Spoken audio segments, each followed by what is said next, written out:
Hello, friends, and welcome to Sleep Tight Stories. Madeline the monkey is waiting for the bestest time of the day. Story time. Papa Bear is getting ready to tell Bernice her bedtime story, and Madeline is all tucked in and ready. When Papa Bear is finished, Madeline isn't ready for sleep yet, so she starts thinking about what she could do for Bernice. Madeline the monkey wants to do something nice. It was that time again, the bestest time of the day. It took a lot of patience to wait and wait and wait. But every night at this time, it was super worth it. Because it was that time. The time when Madeline got cozy and warm and listened to a story with her most favorite friend in the whole wide world, Bernice.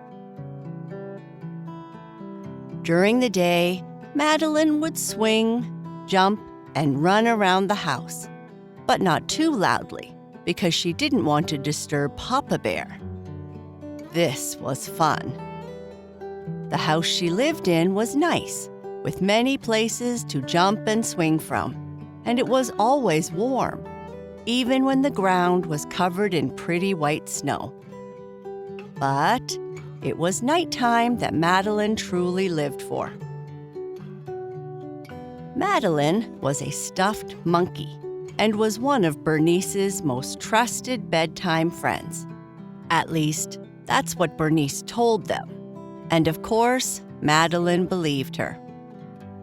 Their friendship was as strong as the moonlight that peeks through the curtains each night at story time.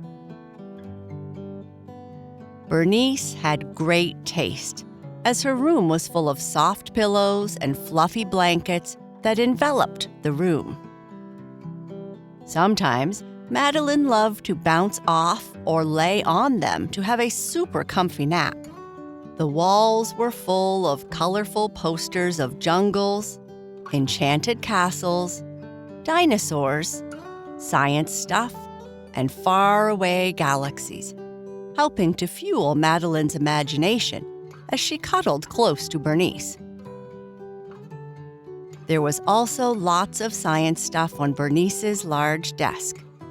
There was a microscope, glass bottles full of different colored liquids, and other things Madeline didn't yet understand. Bernice was going to be a famous scientist one day. Madeline knew it.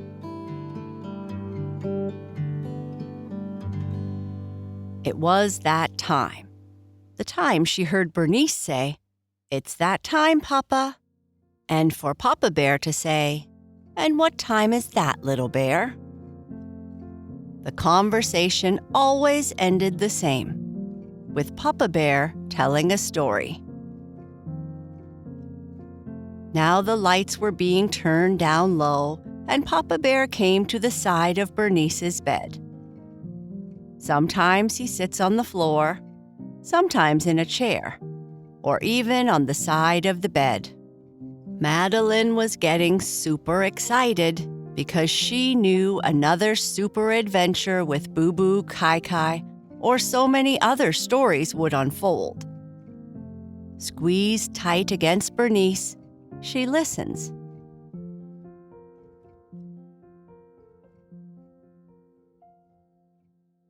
Once upon a time, in a world full of magic and fun, there lived a brave little bear named Boo Boo.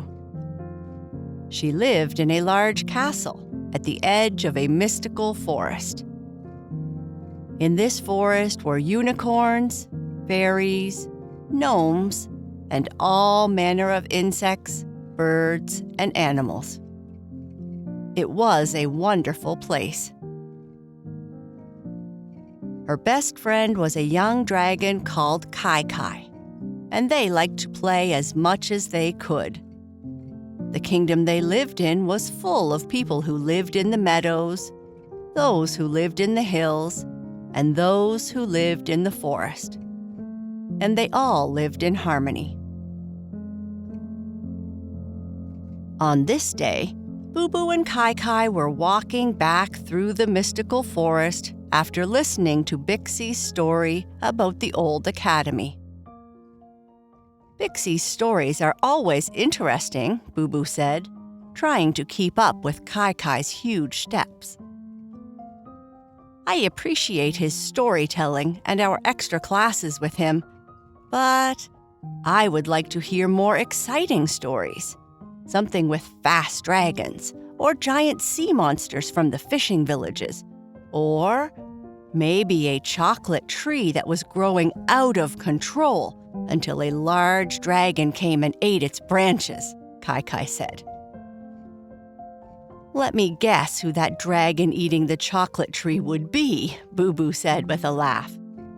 I don't know, but it's the kind of adventure I would love. I could be a hero if it meant eating lots of chocolate. I'm sure you could, but you have helped lots of people, even without chocolate. We both try to help as much as we can, Boo Boo. The old academy sounds stuffy, Kai Kai said. Yes, maybe a little bit. I like learning outside more than in a stuffy classroom. I've done some reading, and in the time before the old academy, our kingdom wasn't as magical a place as it is now. And I heard from some travelers that many far-off places are still the same, with far less good fairy magic than what we enjoy today. We are very lucky. Far fewer chocolate treats, too, I would guess, Kai Kai said because, as usual, most conversations with Kai Kai always included food. I think the only unfortunate aspect of our school these days is that you dragons have your own school now. What fun we could have if we both went to the same school. I agree, as long as I didn't have to sit in those tiny desks you have to use. I might have a hard time fitting into those. That would be very funny seeing you stuffed inside a small-sized desk, Boo Boo said, laughing. The unicorns have their own school too, Kai Kai replied. Yes, and some fairies have their own as well. I think that is one of the reasons that Bixie still teaches outside his cottage in the mystical forest, so that all of us get to be together, learning from him and each other. True, I wouldn't have met you or Bluebell if it were not for Bixie. And you wouldn't get to slow down and walk through the forest and see all the beautiful flowers that line the known paths. The forest and the meadows smell nice this time of year. Yes, they do. But speaking of things that smell nice, are we still going to get ice cream? Oh, Kai Kai. Yes, I would love to get some. Are we returning to the place we went before with the chocolate tree? I mean, you have mentioned chocolate trees twice now, so it must be on your mind.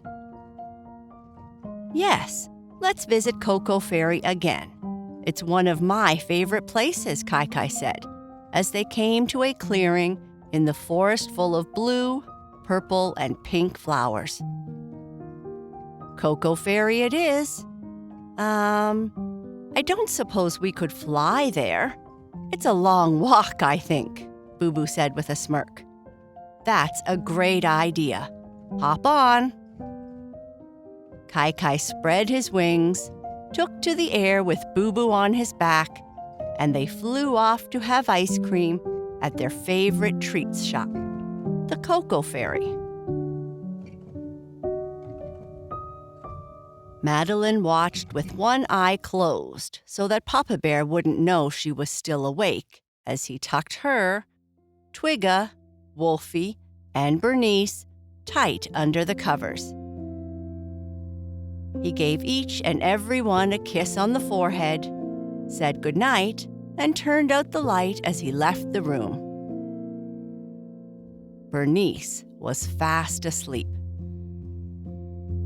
"Twigga, are you asleep?" Madeline whispered. Twigga was asleep. "Wolfie," Madeline whispered, "are you asleep?" Wolfie was asleep too. Madeline wasn't ready to sleep just yet. This happened sometimes when she was thinking about one of the stories that Papa Bear told. She would want to think about how fun riding on the back of a dragon would be, or to visit the mystical forest. Sometimes she would make up stories until she let out a great big yawn and fell into a deep sleep. But tonight, as Madeline lay quietly beside Bernice, she thought about how nice Bernice always was to her. She always gave her hugs, talked to her, and whenever she was doing science experiments, she would always share with her and Twigga and Wolfie the experiments. When she was sad, she would share with her what made her sad. And when she was happy, she would do the same. She was a super friend. And since Bernice was always so nice, she thought she could do something nice for her, something big and fancy. Maybe I could create a card for Bernice. I could decorate it with glitter, stickers, and drawings, and express my appreciation for our friendship. That might be a good idea, she thought, but it doesn't sound so fancy. Madeline thought a bit more. I know. I could wake up early and prepare a delicious breakfast for Bernice. I could make her favorite fruits, pancakes, and a cup of hot cocoa with a marshmallow smiley face. That would be good. She would appreciate that, I think. But the only problem was, Papa Bear was always in the kitchen, and he might spoil the surprise if he saw me. So that wouldn't work. Or I could bake cookies for her. She loves cookies, and she sometimes shares her cookies with us. But that's Papa Bear's treat, and I don't know how to bake cookies anyway, so that won't work either. She thought, and she thought, and she thought. I know. I could book us a trip to a science museum in New York, or maybe one in Paris. I'm sure they have one in those places. And we could go to a famous cookie bakery while we are visiting. I'm sure big cities like New York and Paris have places that bake cookies. They might not be as good as Papa Bear's, but they might be good enough. Then she thought, but I don't actually have any money, so that won't work either. I think I am all out of ideas. Then a thought occurred to Madeline. Maybe the best thing I can do is what we've always done for each other. Be there as her bestest friend. She looked at Bernice, fast asleep, and smiled. She realized that their friendship was the most super wonderful gift that she could give. Friends don't need their friends to give them big fancy things or big surprises. They just need them to do what they always did. Be there for each other. You're my bestest friend, Bernice, Madeline whispered softly. Madeline snuggled closer to Bernice, feeling grateful for her friendship. Even though she was asleep, Madeline knew she understood deep inside too. And so, Madeline closed her eyes, feeling the warmth of their friendship surrounding her. In that quiet moment, she knew that their being there for each other was the most special thing anyone could do. And it made their friendship even more special.